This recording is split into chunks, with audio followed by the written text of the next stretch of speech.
நிறைய பேத்துக்கு இன்றைக்கி இருக்கிற ஒரே டவுட்டு, நான் நிலம் வாங்கணும், ஆனால் எதை செக் பண்ணி வாங்குறது, எந்த ஆவணத்தை செக் பண்ணி வாங்குறது, பட்டான்றாங்க, ஈஸின்றாங்க, ஆனால் நான் எதெல்லாம் செக் பண்ணி வாங்கினா நல்லாயிருக்கும் அப்படின்னு தெரிஞ்சுக்கணும்னு நினைக்கிறாங்க. இந்த வீடியோ உங்களுக்காகத்தான். நிறைய டிப்ஸ் இருக்குது, நீங்கள் தெரிஞ்சுக்கலாம். இதுக்கு முன்னாடி இந்த சேனலை சப்ஸ்கிரைப் பண்ணிக்கோங்க.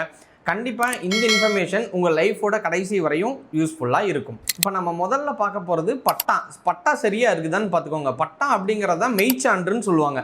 இந்த பட்டா இவர் பேரில் தான் இருந்துச்சா அப்படிங்கிறது ஒரு கவர்மெண்ட் ரெக்கார்ட்ஸில் ரெஜிஸ்டர் ஆகிருக்கும். அதை நம்ம பட்டா எடுத்து பார்க்கும்போது நம்ம தெரிஞ்சுக்க வேண்டிய விஷயம். ரெண்டாவதாக பார்க்குறது இசி அப்படின்னு சொல்லுவாங்க, என்கம்பேரன்ஸ் சர்டிஃபிகேட்னு சொல்லுவாங்க. இது எதுக்காக அப்படின்னா, இந்த நிலத்தின் பேரில் ஏதாவது கடன் வச்சிருக்கிறாரா, இல்லை வேறு ஏதாவது லிட்டிகேஷன் ஏதாவது இருக்குதா அப்படிங்கிறது நீங்கள் ஈஸி எடுத்து பார்த்தீங்கன்னா கண்டிப்பாக தெரியும். இதை பார்த்தீங்கன்னாலே இந்த நிலத்தில் ஏதாவது கம்ப்ளைண்ட்ஸ் இருக்குதா அப்படிங்கிறத தெரிஞ்சுக்க முடியும். மூணாவதாக நம்ம பார்க்கறது டைட்டில் டீடு. டைட்டில் டீட் அப்படின்னா வேறு எதுவுமே இல்லைங்க. 30 வருஷம் இவங்களோட லேண்டோட ஹிஸ்ட்ரி எடுத்து பார்ப்பாங்க. யாருக்கிட்ட இருந்து யாருக்கு மாறி இருக்குது, இல்லை 30 வருஷமாகவே இவர்கிட்ட தான் இருந்ததா, இல்லை 10 வருஷத்துக்கு முன்னாடி யார்கிட்ட இருந்தது, 5 வருஷத்துக்கு முன்னாடி யார்கிட்ட இருந்தது அப்படிங்கிற இன்ஃபர்மேஷன் எதுக்கு ஹெல்ப் பண்ணும் அப்படின்னா, ஒருத்தர் சரிவரத்தான் இது வந்திருக்குதா அப்படின்னு தெரிஞ்சுக்கிறதுக்காக 30 வருஷத்துக்கு நம்ம பார்க்கக்கூடியதுக்கு பேர் வந்து டைட்டில் டீடு. இது மூணாவதாக நம்ம செக் பண்ண வேண்டியது.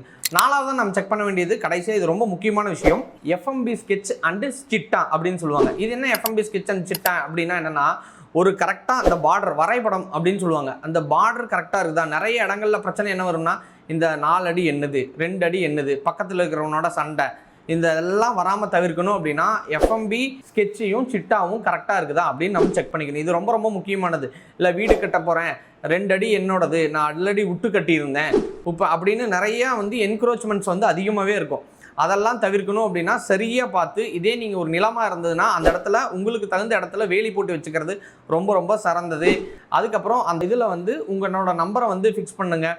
இதெல்லாம் சின்ன சின்ன விஷயங்கள் எதுக்கு அப்படின்னா, யாரும் உங்களோட இடத்த என்க்ரோச்மெண்ட் பண்ணாமல் இருக்கணும் அப்படிங்கிறதுக்காக யூஸ் பண்ணக்கூடிய ஒரு டிப்ஸ். கடைசியாக சொல்கிற விஷயம், நிலம் அப்படிங்கிறது காசு மட்டும் இருந்தால் போதாது, அறிவும் தேவை. பட்டா சிட்டா இல்லாமல் வாங்குகிற இடம் பாதி பிரச்சனைகளை தான் நிற்கும். இது மாதிரி நிறைய இன்ஃபர்மேஷன் தெரிஞ்சுக்கணும், அறிவை பெற்றுக்கிட்டே இருக்கணும் அப்படின்னா இந்த சேனலை நீங்கள் சப்ஸ்கிரைப் பண்ணிக்கோங்க. தொடர்ந்து எங்களுக்கு ஆதரவு தாங்க. நிறைய விஷயங்கள் கேளுங்க. நான் அது சம்மந்தமான வீடியோஸ் உங்களுக்கு நான் போட்டே இருக்கிறேன்.